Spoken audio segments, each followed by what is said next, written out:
अस्सलामुअलैकुम बहनों और भाइयों, मैं हूं आमरा काजी और आप देख रहे हैं हिस्ट्री एंड स्टोरीज़ विद आमरा। कछवा और खरगोश दोनों आपस में गहरे दोस्त बन गए थे। खरगोश जंगल में और कछवा नदी में रहता था। नदी जंगल के करीब ही थी। खरगोश रोज़ाना नदी पे जाता, वो वहाँ से हरी भरी लहलहाती घास चरता और नदी का साफ़ ताज़ा और ठंडा पानी भी पीता। फिर कुछ देर वहाँ आराम करता और शाम को अपने घर की राह लेता। कछवा भी नदी से बाहर निकलकर बैठ जाता। वो हरी भरी लहलहाती घास और तरह तरह के चहचहाते परिंदों को देखकर खुश होता। एक रोज़ दोनों का आमना सामना हो गया। दोनों की मेल मुलाकात बढ़ते बढ़ते दोस्ती तक पहुंच गई। दोनों खूब गपशप लगाते, एक दूसरे से हंसी मजाक करते, खुशगवार वक्त गुजारकर अपनी अपनी राह लेते। एक रोज़ मौसम बड़ा सुहाना था। दोनों नदी किनारे बैठे गपशप लगा रहे थे। हंसी मजाक उरूज पर था। कछवा खरगोश से बेतकल्लुफाना गुफ्तगू करने लगा। इसने खरगोश को तंज करते हुए ये ताना दिया कि तुम्हारे दादा को मेरे नाना ने लोहे के चने चबवाए थे, शायद तुम्हें याद हो कि न याद हो। खरगोश कछवे की बात सुनकर दिल ही दिल में बहुत शर्मिंदा हुआ, मगर इसने चेहरे से अपनी शर्मिंदगी को जाहिर नहीं होने दिया। वो महज इसलिए कि कहीं इसका जिगरी दोस्त बुरा ना मान जाए। खरगोश ने एक मसनूई सा शर्मिंदगी भरा कहकहा लगाया और बोला, छोड़ो यार, वो तो आपस में दोस्त थे जैसे तुम और मैं हैं। हो सकता है कि एक दूसरे के साथ मजाक करते हुए इनकी भी आपस में शर्त लग गई हो। वो तो भला हो मेरे दादा का, जिन्होंने दोस्ती की आड़ में तुम्हारे नाना की इज्जत रख ली थी। जी हाँ, सिर्फ दोस्ती निभाने की खातिर। इस तरह खरगोश ने भी दबे लफ्जों में इसे खरी खरी सुना दी थी। कछवे ने खरगोश की चुपती हुई बातें सुनकर एक बार तो गुस्से में अपना मुंह खोल के अंदर छुपा लिया, मगर फिर फौरन ही बाहर निकाल लिया कि कहीं खरगोश ये न समझे कि मैंने इसकी बात का बुरा मनाया है। कछवे के पास इस बात का कोई जवाब नहीं था, मगर फिर भी वह जवाबी हमले की कोशिश कर रहा था। इसने खरगोश से कहा, वही बात इज्जत बेइज्जती की नहीं, बात कुछ यूं है कि तुम्हारे दादा को अपनी तेज़ रफ्तारी पर बड़ा नाज था और वो गुरूर में रहते थे। इनका ख्याल था कि वो मेरे नाना को सुस्त रफ्तारी की वजह से हराकर अपना नाम रोशन कर लेंगे, मगर तारीख गवाह है कि तुम्हारे दादा का सारा मंसूबा नाकाम होकर इनका गुरूर खाक में मिल गया। खरगोश कछवे की बात सुनकर आग बगोला हो गया और एक बार फिर शर्मिंदगी महसूस करने लगा। वो सोचने लगा, आज कछवे को न जाने क्या सूझी है कि वो जलीकटी बातें कर रहा है। आज इसकी सोच बहुत पीछे चली गई है। इसे ख्याल आया कि हो सकता है जैसे ये जलीकटी बातें करके मुझे भड़का रहा है, इसी तरह इसके नाना ने मेरे दादा को भड़काकर तैश दिलवाया हो और इनकी शर्त लग गई हो। खरगोश को कुछ कुछ अंदाज़ा होने लगा था कि कछवा बेवकूफ़ी का मुजाहिरा कर रहा है, क्योंकि खरगोश भी अपने दादा से कहानियाँ सुनता रहता था। इसको इसके दादा ने बहुत अरसा पहले कछवे की कहानी सुना दी थी।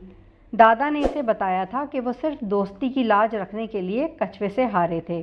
खरगोश हो और वो कछवे से हार जाए, ये तो कोई बात ना हुई। वैसे भी कछवे और खरगोश का आपस में क्या मुकाबला। खरगोश ख्यालात की दुनिया से वापस पलटा। इसने कछवे की बात को एक कान से सुना और दूसरे कान से निकाल दिया। इसने बात को बदलने के लिए मौसम पर गुफ्तगू शुरू कर दी और कछवे से कहने लगा, देखो आज मौसम कितना प्यारा है। मौसम इतना लुत्फ दे रहा है कि आज वापस जाने को दिल ही नहीं कर रहा। मुझे यूं लग रहा है कि जैसे आज रात मैं तुम्हारा मेहमान ठहरूंगा। मगर कछवे ने खरगोश की बात को कोई अहमियत नहीं दी। इसने खरगोश की बात एक कान से सुनी और दूसरे कान से निकाल दी।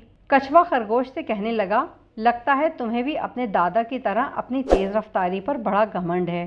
खरगोश ने कहा, तुम मेरे अच्छे दोस्त हो और मैं दोस्तों से कभी ऐसा सलूक नहीं करता जिससे दोस्त की इज्जत पर हर्फ आए और दोस्ती बदनाम हो। कछवे ने फिर खरगोश से कहा, तुम बिल्कुल अपने दादा की तरह बेवफा हो, जिसने मेरे नाना को बदनाम करने की कोशिश की थी मगर खुद ही बदनाम हो गए। कछवे ने इतना कहकर जोरदार कहका लगाया। खरगोश कछवे की बात सुनकर चकरा गया और सोचने लगा, आखिर कछवा चाहता क्या है। खरगोश ने हौसला करके कछवे से पूछ ही लिया, आखिर तुम आज इतनी जली कटी बातें क्यों कर रहे हो और तुम क्या चाहते हो। कछवे के दिल की बात जुबान पर आ ही गई। इसने खरगोश से कहा, वो तारीख दोहराना चाहता है। खरगोश कछवे की बात सुनकर सोच में पड़ गया और इसे अंदाज़ा हो रहा था कि वो एक बेवकूफ़ से दोस्ती कर बैठा है। इसे दादा की बात याद आई। दादा ने इसे मना किया था कि कभी किसी बेवकूफ़ से दोस्ती न करना, वरना रुस्वा हो जाओगे। आज इसे रह रहकर दादा की बात याद आ रही थी, मगर अब तो पानी सर से गुजर चुका था। खरगोश ने मजबूर होकर कछवे से कह दिया, जब इसका दिल चाहे मुझे बता दे, मैं तारीख दोहराने में इसका पूरा पूरा साथ दूंगा। कछुआ आज टलने वाला नहीं था। इसने खरगोश से कहा, जब नहीं बल्कि अब और इसी वक्त। मैं अभी और इसी वक्त नई तारीख रकम करना चाहता हूँ। खरगोश ने कछुए को बहुत समझाया कि हम आपस में अच्छे और सच्चे दोस्त हैं। दोस्ती में दोस्त को आजमाना नहीं चाहिए। ऐसा करना दोस्ती के उसूलों के खिलाफ है। मगर कछुए के दिमाग को न जाने कौन सा नशा चढ़ा हुआ था कि इसकी समझ में खरगोश की कोई बात ना आई। वो एक ही जिद पे कायम था कि वो आज इसके साथ मुकाबला करेगा। इसने जब खरगोश को हद से ज़्यादा मजबूर कर दिया तो इसने दोस्ती के लिहाज को पसे-पुश डाला और मुकाबले की हामी भर ली। खरगोश ने कहा, अल्लाह करीम ने तुम्हारे मुकद्दर में अगर ज़िल्लत और रुसवाई लिख दी है तो मैं क्या कर सकता हूँ। कछुए ने खरगोश की ये बात अनसुनी कर दी। अगले दिन दोनों के दरमियान मुकाबला हुआ। सारे जंगल ने देखा खरगोश मुकर्ररा वक्त से पहले मंजिल पर पहुंच गया था, जबकि कछुआ मंजिल से अभी कोसों दूर ही रेंग रहा था।